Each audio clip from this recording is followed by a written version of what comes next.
ချင်းကြီးကတော့ပြောရှင်စရာခရစ်စမတ်နေ့လေးဖြစ်ပါစေလို့ကိုဆိုးအားဆုမွန်ကောင်းတောင်းပေးလိုက်ပါတယ်ဗျာနော်ချင်းကြီးကိုဒီမှာဆိုရင်တော့ပွဲစဉ်လေးကနည်းနည်းပဲရှိတယ်မရှိတဲ့လောက်ပါပဲဒါပေမဲ့ကျွန်တော်ဒီလိုဒီကြေးပြောင်းလေးရှိရင်ကျွန်တော် Telegram မှာတင်ပေးသွားမယ်ဗျာနော်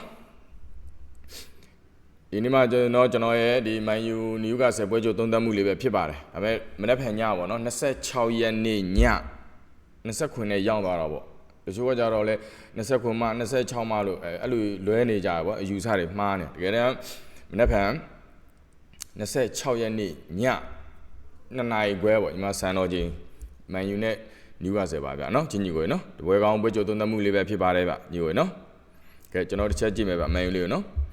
ကျွန်တော်တို့လောဆယ် Man U ရဲ့အဓိကကစားသမားတွေဖြစ်တဲ့ Fernandes တို့အန်ဝူမိုတို့မပါဘူးဗျချင်းကြီးကိုနော်ဒီအာဖရိကဖလားပွဲကန်နာနဲ့ Fernandes ကတော့ဒဏ်ရာရရှိထားပါတယ်ဗျာနော်ဒါပေမဲ့ကျွန်တော်တို့ Newcastle မှာဆိုရင်တော့ Newcastle ကတော့လက်ရှိသူကတော့အဆင့်17ပေါ့ Man U အဆင့်ခွင်3မဲ့တော့တာတာပေါ့ Man U 3မဲ့တာတယ်ဆိုပေမဲ့ကျွန်တော်တို့ဒီ Newcastle ကတော့ဒီအာဖရိကဖလားနဲ့အာဖရိကဖလားကြောင့်ဒီလူစင်းမှာ Newcastle ကတော့ပိုတာမယ်လို့တော့ထင်တယ်ဗျNewcastle ပေါ့နော်လူစင်းကိုကြည့်မယ်ဆိုရင်တော့ Newcastle ကတော့တာမယ်လို့ထင်တယ်ချင်းကြီးကိုနော်ကဲနောက်တစ်ချက်ကြည့်မယ်ဗျကျွန်တော်ဒီ Newcastle ဒီ Man U ရဲ့လက်ရှိနောက်ဆုံးကန်လာတဲ့၄ပွဲမှာဆိုရင်တပွဲပဲနိုင်ထားတယ်ဒီနိုင်တဲ့အသင်းကလည်းဝူအောင်ဆုံးအသင်းကိုပဲနိုင်ထားတာဗျနော်တပွဲပဲနိုင်ထားတယ်နှစ်ပွဲတည်ရတပွဲရှုံးထားတယ်ဟိုတနေ့ကအဆွန်ဘီလာကိုလည်း2-1နဲ့ရှုံးထားတယ်ဗျချင်းကြီးကိုနော်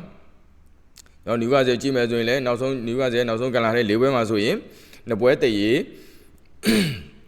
တပွဲနိုင်ပေါ့ဟိုတနေ့ Chelsea နဲ့တူတည်ရကြထားတာပေါ့နော် Chelsea နဲ့တည်ရနှစ်ပွဲပေါ့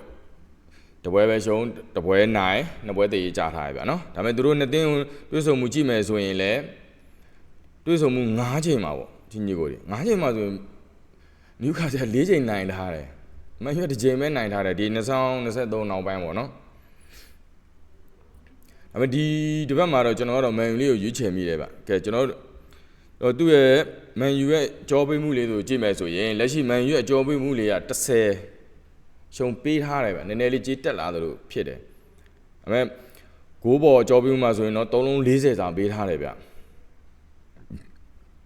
ကျွန်တော်ကတော့ Man U ပဲဘော်ဒီရွေးချယ်လိုက်တယ်ချင်းကြီးကိုနော်အခုကတော့စောသေးတာပေါ့နော်ဒါပေမဲ့